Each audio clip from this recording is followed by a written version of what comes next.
Have you ever wondered what people regret before they die? Well, in this video, I'm going to share with you the results of a beautiful study conducted a few years ago about the 5 most common regrets of the dying. Stay tuned. So this woman named Bronnie Ware had a very unique experience. She was a hospice nurse where people were basically preparing to die. And she realized over the years of doing this work that over and over again, people shared the same regrets. And she thought that it was such a powerful thing to be able to interview these people, learn from them, and then share with younger generations what they regretted in the hopes that maybe it would prevent the younger generations from having those same regrets. So in this video, I'm going to dive into what the top 5 regrets that Bronnie Ware found when she interviewed people on their deathbed. And my hope is that by doing that, I'll inspire you to maybe take on some of these lessons and prevent yourself from arriving at a day later in your life, hopefully many years down the road, from feeling regret yourself. So here are the top 5 regrets of the dying. The first regret, and the one that I can resonate with the most, is I wish I'd had the courage to live a life true to myself rather than the life that others expected of me. See, so often we live our lives trying to gain acceptance and approval from the people around us. And in doing so, we might make our own dreams smaller. We might not do the things that we love to do because we want to please others, impress others, or not disappoint others. I know in my own life, in my family, people didn't really appreciate or approve of the things that I love to do most. I love to sing, I love to dance, I love to paint. But in my family, what was really valued was mathematics and engineering and science and getting a really stable job or making my way, working my way up to the top of the corporate ladder. And so for many years, I let myself be led by the desire to get approval and appreciation from my family. It wasn't until my late 30s that I finally broke free and said, I don't care what everyone else wants me to do. I'm going to do what I want to do. And so I invite you to consider where in your life you are putting your own dreams and your own desires down, suppressing them instead of really living your life in service of your true calling and your true self. The second regret that people often have on their deathbed is, I wish I hadn't worked so hard. Now, what's interesting about this one especially is that this was a top regret of every single male patient. Now, that doesn't mean that women don't have this regret, but when this study was conducted, it was a different era. The men that were passing were older, from a different generation.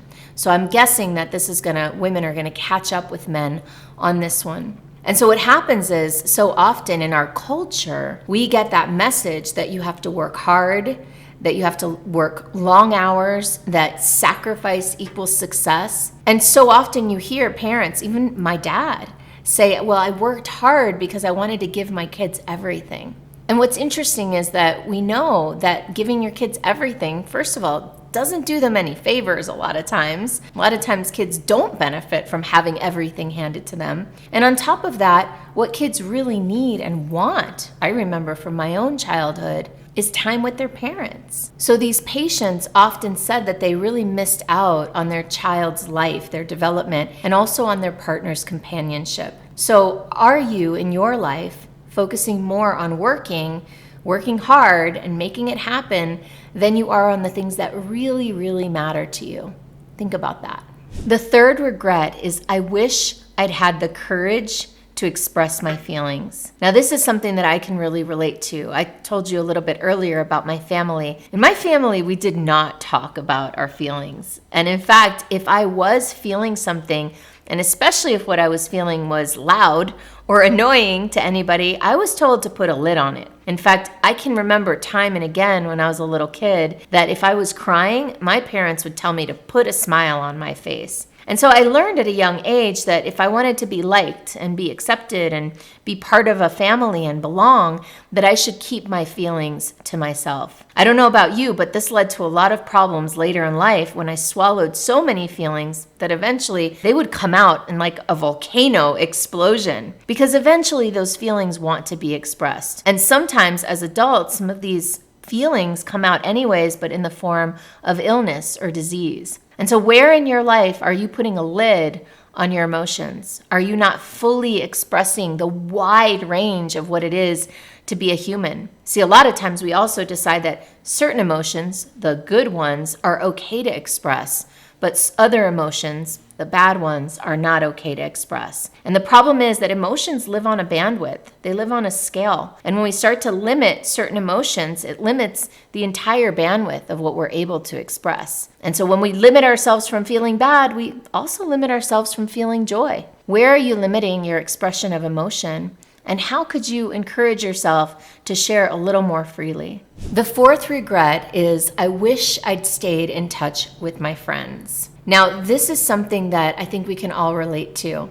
What Bronnie Ware says about this one is that everyone misses their friends when they're dying. Often they wouldn't realize the benefits of having old friends until they were in their last weeks and could no longer find them or contact them. Many of them had gotten so caught up in their lives, especially working, that they had let these valuable golden relationships slip by without even noticing. And so there were many regrets about not giving friendships the time and energy and love that they deserved.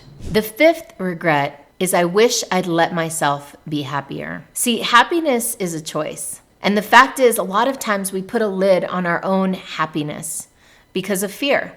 Sometimes we fear being too happy and then being disappointed, being let down. Sometimes the comfort and familiarity of certain ways of being and certain emotions keeps us from tapping into true happiness and really following our true desires and dreams. Often the fear of letting other people down, of breaking off bad relationships, prevents us from pursuing what really lights us up and makes us happy. And we sometimes pretend that we're happy, but really we're just not. We're living, but not truly living in our fullest glory.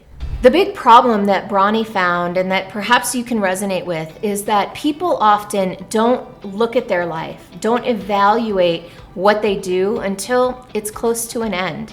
If you're looking to make sure that you do what you're meant to do with your life on this planet, and you're looking for greater alignment between what you do and who you really are and why you're really here, then I invite you to download my free resource, the Monetize Your Magic Playbook. You can click on the link below or go to monetizeyourmagicplaybook.com. Enjoy.